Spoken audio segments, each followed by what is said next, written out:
Mengerjakan salat Id merupakan kegiatan ibadah yang dilakukan setahun sekali di Hari Raya Idul Fitri sehingga menjadi momen spesial yang dinanti-nantikan bagi umat Muslim.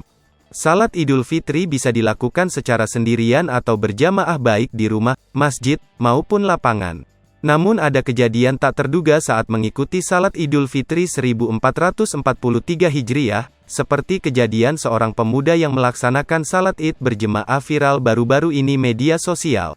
Video viral tersebut diunggah akun Instagram @_knolver.id yang memperlihatkan seorang pemuda yang sedang tertidur pulas di tengah jalan sebuah perkampungan. Beralaskan sajadah, ia duduk sambil menundukkan kepala seperti orang yang sedang tertidur. Pria berkemeja biru tersebut bahkan masih tidur meski salat Id telah selesai. Akibat tidur di atas sajadah di jalanan, pria tersebut menjadi tontonan jemaah lain saat hendak bubar. Sementara dalam video tersebut tampak spanduk yang menunjukkan tempat video, yakni Tasikmalaya, Jawa Barat. Asyik terlelap, pemuda tersebut tidak sadar jika ibadah sholat Idul Fitri telah usai. Orang-orang di sekitarnya pun hanya menonton aksinya sembari tertawa. Kejadian lucu ini pun sontak mengundang banyak komentar kocak dari warganet.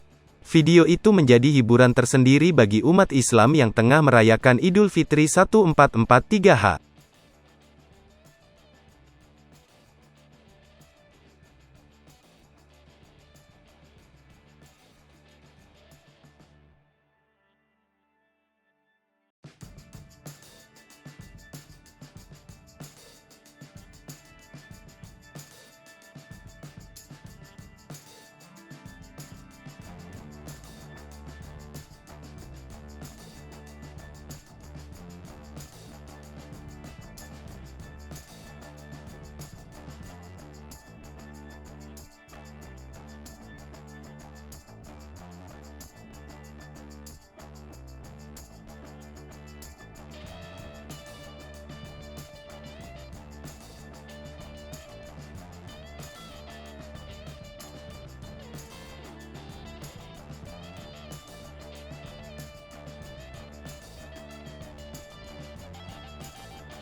Hai pemirsa Sri Popo TV, jangan lupa komen, like, dan subscribe, serta tonton terus berita-berita terbaru